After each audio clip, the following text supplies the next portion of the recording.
A vida no campo.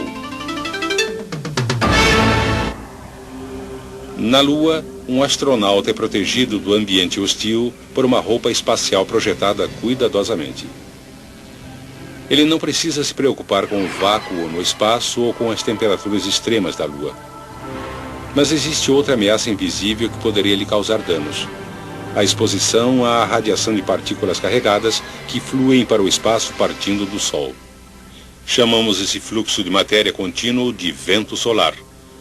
E uma roupa espacial não protege adequadamente de surtos extraordinários no número de partículas. Há mais que 3.000 anos, astrônomos chineses observaram pontos escuros na superfície do Sol.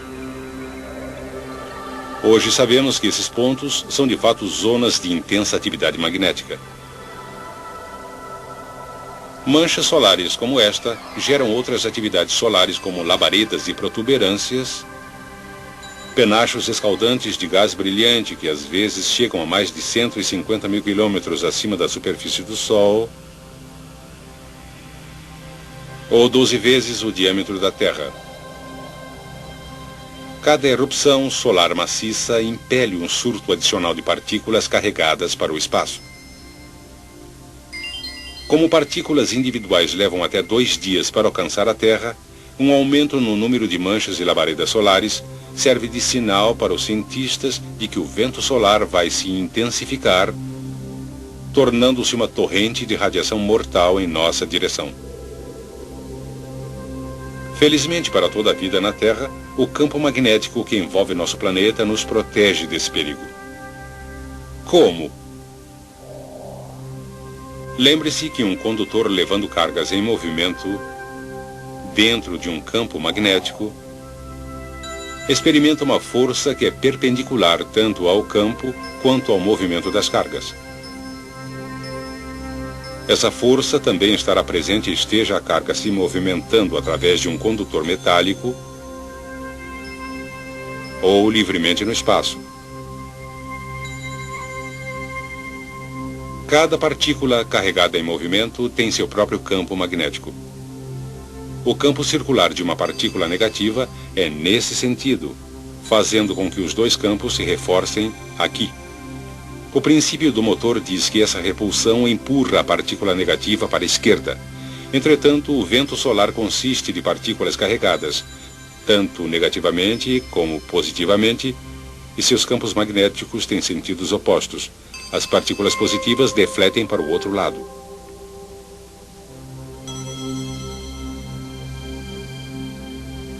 Assim, quando o vento solar encontra o campo magnético da Terra, as partículas carregadas tendem a se separar, com as partículas carregadas negativamente sendo defletidas ao redor de um lado da Terra e as partículas carregadas positivamente ao redor do outro lado.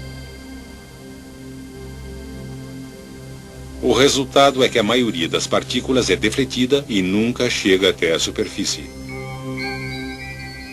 Mas nem todas as partículas escapam com tanta facilidade. Algumas ficam retidas durante um tempo em 2 grandes áreas em forma de rosca, denominadas cinturão de Van Allen, centralizadas acima do Equador. O cinturão interno se estende de 1.000 a 5.000 quilômetros acima da superfície, enquanto o cinturão externo se estende de 15 a 25.000 quilômetros. Ocasionalmente, partículas desses cinturões conseguem infiltrar-se na atmosfera e são dirigidas para os polos norte e sul pelo campo magnético da Terra. Perto dos polos, elas colidem com átomos e moléculas na atmosfera e os excitam, liberando o excesso de energia na forma de luz.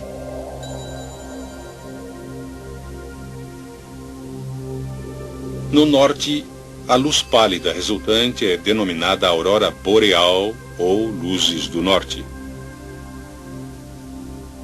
No sul, ela é chamada aurora austral. É interessante que cada vez que se vêem luzes do norte, elas também aparecem no sul. Às vezes, essas aparições são bastante espetaculares, uma prova visual de que ocorreu uma rajada de vento solar. Essas rajadas, que são consequência de manchas solares e outras atividades do Sol, ocorrem em ciclos. Diz uma teoria que, durante períodos de atividade solar muito pequena, as geleiras avançam e a sobrevivência de plantas e animais fica ameaçada. Mas, em seguida, com o retorno de grande atividade solar, as geleiras regridem e a vida floresce em clima mais favorável. Até agora discutimos os resultados das flutuações magnéticas solares. Em toda a sua história, a Terra passou por flutuações periódicas em seu próprio campo magnético. Os geofísicos acreditam que o campo magnético da Terra é realmente produzido por movimentos complexos de cargas no interior do núcleo fundido do planeta. Parece que esse movimento de cargas se inverte, em média, a cada cerca de 200 mil anos, resultando em uma inversão dos polos norte e sul. O movimento de cargas no interior do núcleo é misteriosamente desacelerado, reduzindo o campo magnético a cerca de 10% de sua força normal. Com um campo magnético muito enfraquecido, o vento solar não deflete mais ao redor da Terra, e assim as partículas carregadas caem como chuva na superfície. Isto pode romper o material genético no interior de células vivas. O efeito mutante subsequente pode ser o responsável pela extinção repentina de muitas plantas e animais e a aparição de espécies completamente novas.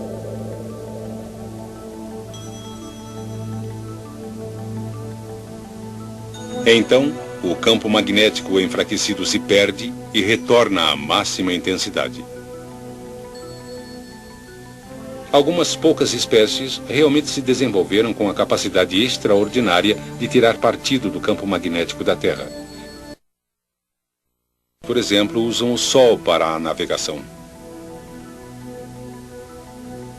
A facilidade com que elas viajam em dias em que o Sol não aparece é menos conhecida.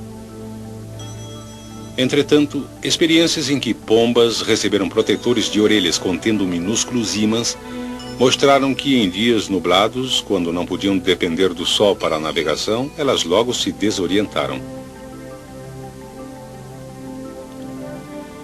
Quando os protetores foram retirados, essas mesmas aves logo se recuperaram e facilmente chegaram ao seu destino.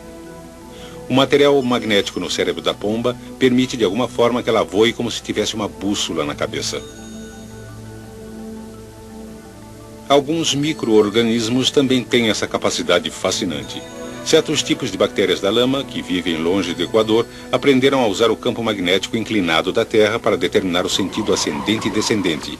Na Austrália, o sentido do campo é inclinado para cima, e assim as bactérias se movem contra o campo ao se dirigir mais para o fundo da Terra, procurando umidade.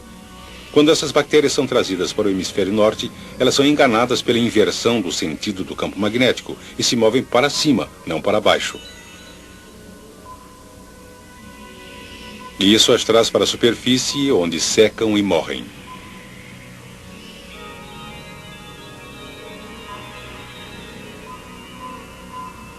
Foi a presença de um campo magnético que ajudou a Terra a se tornar um planeta agradável para seres humanos e outros organismos. E foi a compreensão do magnetismo que permitiu a uns poucos corajosos se aventurar a explorar a face desconhecida da Terra.